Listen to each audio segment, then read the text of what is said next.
Peace be to you all. Assalamu alaikum. This is Omar Abdul Malik, physician assistant / associate and health educator. So today, I just wanted to pose this question. I posted something to the internet. It was like a impromptu survey about vaccinations. Like, do you think employers should force people to get vaccinated? Like, strongly agree, disagree, or strongly disagree. So I'm still getting results from that. But I'm doing what I can to use social media to try to quell what I feel to be increasing aggression on people who disagree, and whether it's about this, how to handle the COVID-19 pandemic, should you get vaccinated, should you not get vaccinated, should you wear a mask, should you not wear a mask, to abortion, pro-life, pro-choice. And I spend too much time on the internet as I'm a wannabe YouTuber. But people are having, and then I would even say this, add this, police brutality as a healthcare issue. So you got BLM and versus, quote unquote, other groups, alt-right versus the far left.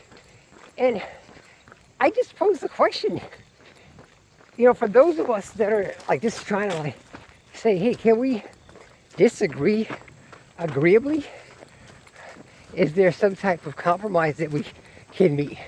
We're going to start, conversations become debates, which are fine, but then debates become hollering matches, and then hollering matches become fisticuffs, bouts of fisticuffs, and then those become riots.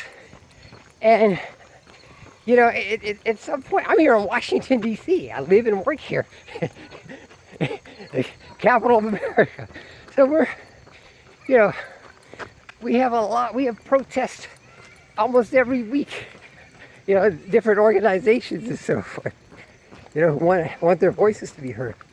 And I think everybody's voice should be heard, even if you disagree with them. Looking at I did a video about my thoughts on Afghanistan.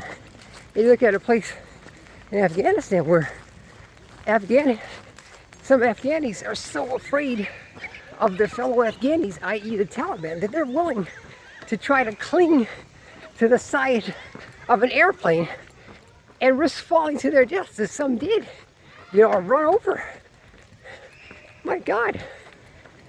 Other places countries where if you disagree with people, with the king or the sovereign ruler, whose dad was a sovereign ruler, and so forth, you're taken away, never to be seen again. And I thank God, alhamdulillah, that I live in a country where I can speak my mind, without fear of reprisal, for the most part. For the most part. There are some cases, I'm not naive. But I think when you start getting to a point, in particular with a hot button issue like this COVID, and you start accusing people of killing people, of yelling out murderers, okay, now you're talking about something markedly different. And it's always some of, I would say, the least civil and most potentially destructive voices who are usually heard, because that's what gets viewers on social media. That's what the camera crews look to, so they can get it on their network and get their ratings up and get viewers and funding. So I heard somebody yell that people who are unvaccinated and unmasked were murdering people. I disagree. I'm not an expert in medicine. I'm just a PA. I've been doing this for 20 years, but I don't consider myself an expert at all. But, you know, the experts are disagreeing. People who have much more intelligence than me and more letters behind their names than me, went to very prestigious schools. They're disagreeing.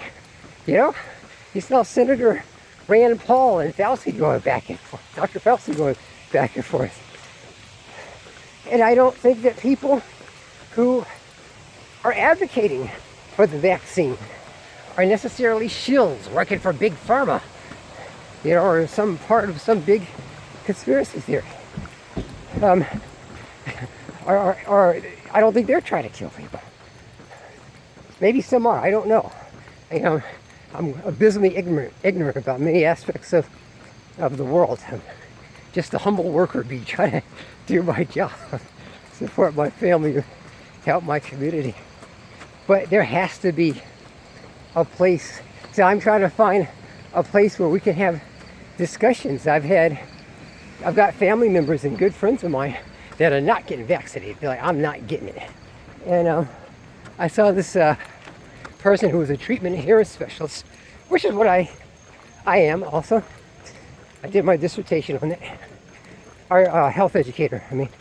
And she was saying, she was on one of these news shows. She said, well, you know, for family members that don't want to get vaccinated, you should talk to them and say, I care about you. I love you. So that's why I want you to get vaccinated. And I thought, well, that's kind of condescending, because that could be flipped right around on you. That person could say, the unvaccinated family member or friend can say, well, I love you and I care about you, which is why I don't want you to get vaccinated. Because people are getting side effects and they're dying from it. So, you know, and then that can often lead. I've had people tell me they've broken up with friendships. They're like, well, I don't talk to that person anymore. We're no longer friends. Family members who have stopped talking to each other over this thing. And, you know, I don't think that's a good idea. But, you know, I'm just kind of rambling and running. Hopefully tonight I'm going to do a live video on Instagram and YouTube about this, inshallah. I have some stake in this. I work with people who have had COVID. I got the vaccine myself. I got the Moderna vaccine. And I did it because I did it of my own free will. I wasn't coerced. My boss didn't say, yeah, you should get the vaccine, ellipse, if you want to still work here. There was none of that. And I was hesitant at first. I wanted to read about it and listen to lectures about it. So I said, well, you know, I was one of the last holdouts probably of certain clinicians I know. But I got it and had the acute side effects with the chills and fever and all that, muscle aches.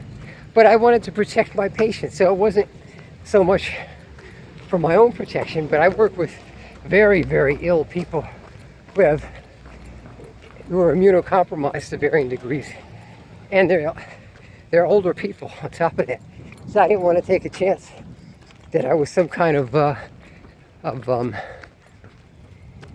carrier who was, you know, asymptomatic or low symptomatic, thinking I have the sniffles, wearing this little flimsy mask and maybe my N95 mask and my face shield, and still giving it to people.